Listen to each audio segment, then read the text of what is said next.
बोलिए दशा माता की जय। आज की वीडियो में मैं आपको दशा माता की दूसरी कथा सुनाऊंगी, तो कथा को अंत तक जरूर सुनिएगा। आइए दशा माता के चरणों में ध्यान लगाते हुए सुनते हैं दशा माता की दूसरी कथा। एक गांव में एक सास बहू रहती थी। बहू का पति परदेश में गया हुआ था। एक दिन सास ने बहू से पड़ोस में से आग लाकर भोजन पकाने को कहा। तब बहू अपने पड़ोस में आग लाने गई, पर किसी ने भी उसे आग नहीं दी और सभी ने कहा कि जब तक दशा माता की पूजा नहीं हो जाती तब तक उसे आग नहीं मिलेगी। बेचारी बहू खाली हाथ अपने घर लौट आई। उसने अपनी सास को बताया कि गांव में आज दशा माता की पूजा है, इसीलिए उसे कोई आग नहीं दे रहा है। शाम हो जाने पर सास आग लेने गांव में गई तो स्त्रियों ने उसे आराम से बिठाया और कहा कि सुबह तुम्हारी बहू आग लेने आई थी, परंतु हमारे यहाँ पूजा नहीं हुई थी, इसलिए हम उसे आग नहीं दे सके। सास आग लेकर अपने घर पहुंची कि एक आदमी बछड़ा लिए हुए आया और उसके पीछे एक गाय थी। स्त्री ने उससे पूछा कि यह गाय का पहला बच्चा है क्या?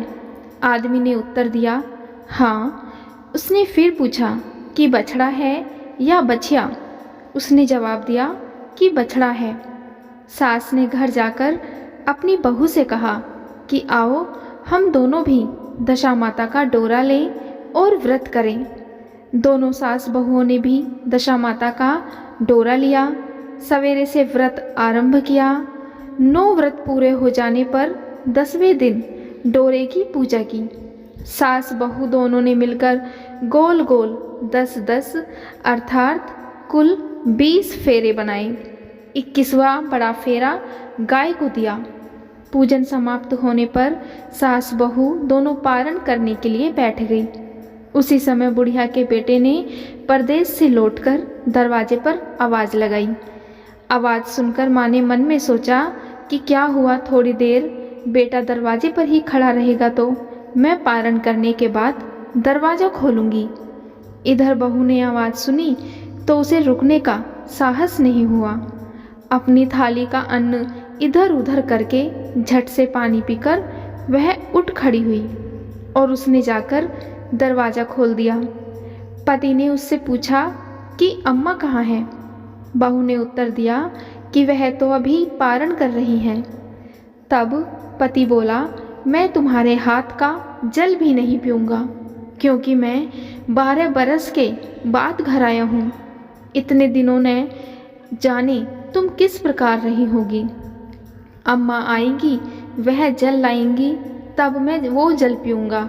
यह सुनकर स्त्री चुपचाप बैठ गई। इतने में उसकी अम्मा पारण करके अपनी थाली धोकर पी चुकी थी। तब वह लड़के के पास गई। लड़के ने माँ के पैर छुए और उसकी अम्मा ने उसे आशीर्वाद देकर बेटे को अपने घर में ले आई। माता ने थाली परोस कर रखी। अब बेटा भोजन करने लगा।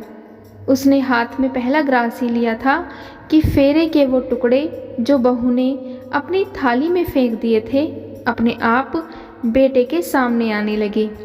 बेटे ने माँ से पूछा कि माँ, यह सब क्या हो रहा है? माँ बोली, मैं क्या जानूँ बेटा, बहू जाने। यह सुनकर बेटा आग बबूला होकर बोला, ऐसी बहू मेरे किस काम की जिसके चरित्र की तुम साक्षी नहीं हो? उसको मैं अपने घर में नहीं रख सकता। इसे अभी मेरे घर से निकालो। यदि ये घर में रहेगी तो मैं इस घर में नहीं रहूँगा। माँ ने बेटे को व्रत के पारण का सब हाल बताकर हर तरह से समझाया, परंतु वह मानने को तैयार नहीं हुआ। वह यही कहता रहा कि इसे घर से निकालो, मैं यहाँ नहीं रह सकता। माँ ने सोचा, बहू को थोड़ी देर के लिए बाहर कर देती हूँ। जब लड़के का गुस्सा ठंडा हो जाएगा तब बहू को बुला लूँगी। तब बुढ़िया ने अपनी बहू से कहा कि देहरी के बाहर जाकर पेड़ के नीचे थोड़ी देर के लिए खड़ी हो जा। जब बहू पेड़ के नीचे खड़ी हुई तो पेड़ बोला, मुझसे हटकर खड़ी हो, मैं दशा माता के विरोधी को छाया नहीं दे सकता। इस पर वह वहाँ से चलकर घड़ोची के पास खड़ी हो गई। घड़ोची बोली, मुझसे हटकर खड़ी हो, मुझ पर इतना भार घड़े का नहीं है जितना तेरा है। वह वहाँ से भी हटकर घोड़े के ढेर पर खड़ी हो गई। घोड़े का ढेर बोला, मुझ पर इतना भार कोड़े का नहीं है जितना तेरा है, चल यहाँ से हटकर कहीं और खड़ी हो जा। इस प्रकार उसे कहीं भी खड़े होने के लिए जगह नहीं मिली। वह अपने मन में बहुत दुखी हुई। वह जंगल में चली गई। जंगल में भूखी प्यासी घूमती फिरती एक सूखे कुएं में गिर पड़ी। वह उसमें गिरी परंतु उसे चोट नहीं आई। वह नीचे बैठ गई। अचानक राजा नल वहाँ शिकार खेलते खेलते पहुँच गए। उनके साथी उनसे बिछुड़ गए थे। वह प्यास के कारण उसी कुएं पर आए जिसमें वह स्त्री गिरी थी। राजा नल के भाई ने कुएं में पानी के लिए लोटा डाला तो उस स्त्री ने लोटे को पकड़ लिया। भाई ने नल से कहा कि इस कुएं में किसी ने लोटा पकड़ लिया है। तब राजा नल ने कुएं में आकर झांक कर देखा तो उसे वहाँ पर एक स्त्री दिखाई दी। वह बोला कि यदि तुम मेरे धर्म की बहन हो तो तुम जो भी बोलो मैं तुम्हें बाहर निकाल दूंगा। स्त्री ने आवाज़ दी। तब राजा ने उसे बाहर निकाल लिया तथा हाथी पर बैठाकर अपनी राजधानी ले आए। महाराज को शिकार से लौटकर महल की तरफ आते देखकर सबने महारानी को महाराजा के आने की सूचना दी। सेवकों ने एक स्त्री को हाथी पर बैठा देखकर रानी को बताया कि महाराजा एक नई रानी भी साथ ला रहे हैं। यह जानकर रानी बड़ी दुखी हुई। इतने में महाराजा भी वहां आ पहुँचे। रानी ने हाथ जोड़कर विनती की कि महाराज, मुझसे ऐसी क्या गलती हो गई जो मेरे रहते आपने दूसरा विवाह कर लिया। राजा नल ने इसका हंसकर उत्तर दिया कि वह तुम्हारी सौत नहीं ननंद है, वह मेरी धर्म की बहन है। तुमने उसके साथ अपनी सगी ननंद की तरह ही बर्ताव करना है। यह सुनते ही महारानी का मुख प्रसन्नता से कमल की तरह खिल उठा। वह बोली, अब तक मैं ननंद का सुख नहीं जानती थी। अच्छा हुआ जो मेरे भाग्य में नंद भी मिल गई। राजा ने उसका नाम मुँह बोली बहन रखा और उसके लिए एक अलग महल बनवाया।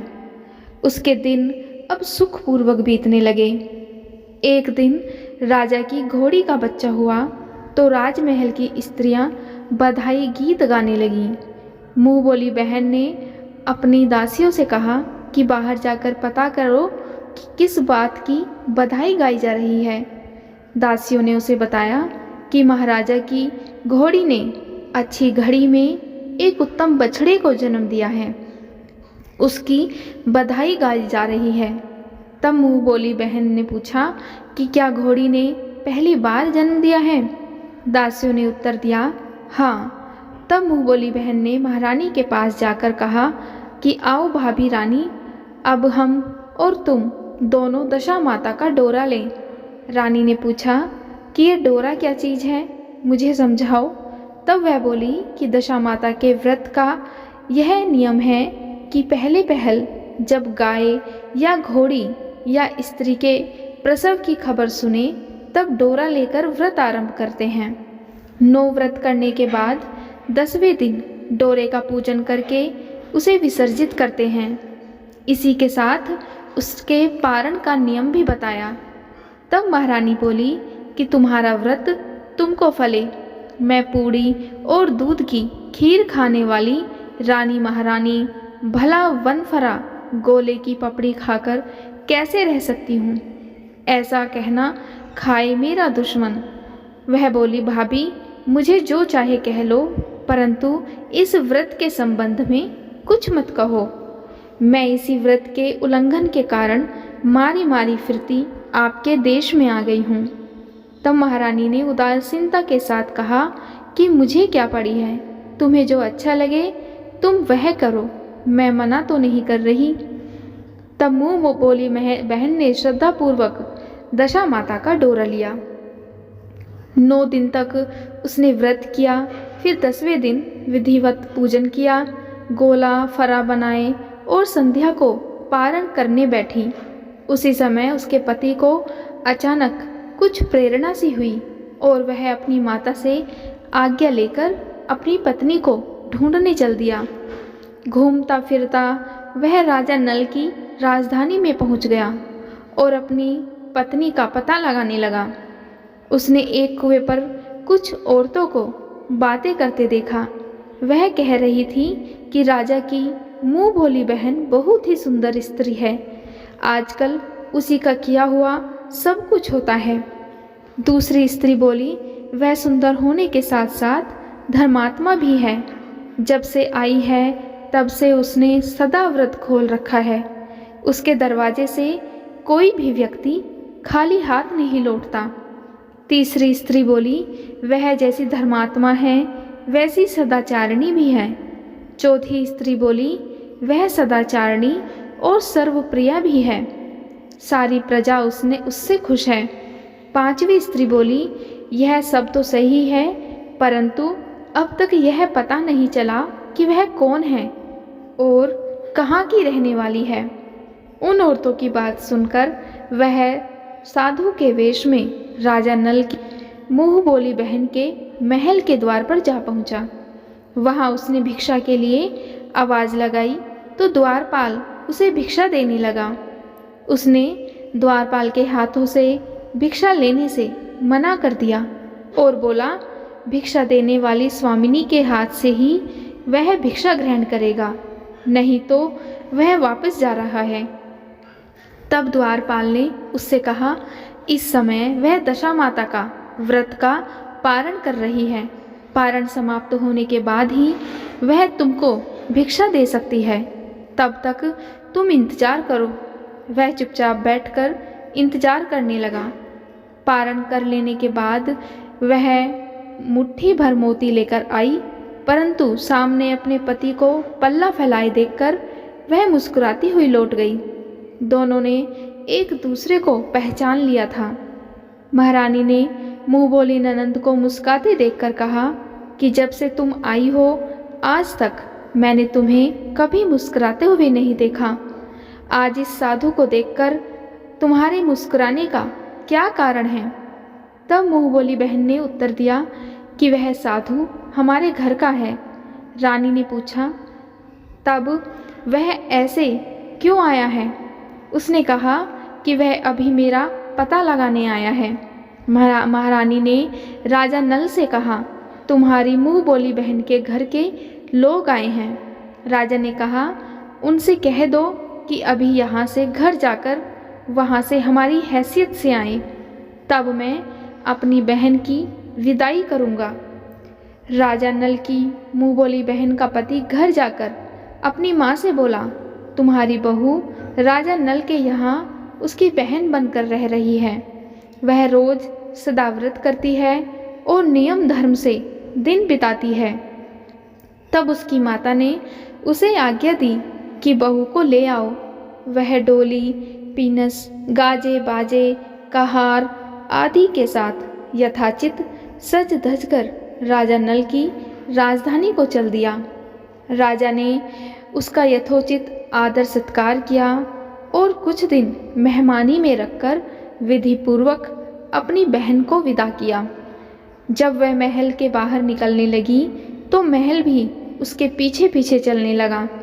तब महारानी बोली, ननंद जी तुम चली और मेरा महल भी ले चली, जरा पीछे मुड़कर तो देखती जाओ।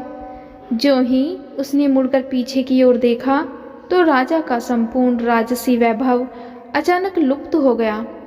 राजा की मुँह बोली बहन तो अपने पति के साथ आनंद से रहने लगी, परंतु राजा नल व रानी का यह हाल हो गया कि दोनों कमरी कदरी ओढ़े फिरने लगे। उनके भोजनालय में पड़े सभी खजाने कम होने लगे। तब राजा नल ने अपनी रानी से कहा कि अब हमें यहाँ से कहीं दूसरी जगह चले जाना चाहिए। रानी पतिव्रता थी, तब उसने राजा की आज्ञा मान ली। चलते चलते वे एक गांव में पहुँचे। वहाँ पर बेरी के पेड़ पर बेर लगे हुए थे। राजा रानी दोनों भूखे थे। उन्होंने बेरों को उठाया तो बेर लोहे के हो गए। इस प्रकार राजा रानी जिस वस्तु को भी हाथ लगाते वह कंकड़ पत्थर में बदल जाती। इतने पर भी राजा रानी आगे बढ़ते गए। रास्ते में उन्हें एक व्यापारी मिला। व्यापारी ने राजा रानी को पहचान लिया। उसने राजा रानी के भोजन के लिए सेर भर आटा दिया। वे आटा लेकर नदी के किनारे गए।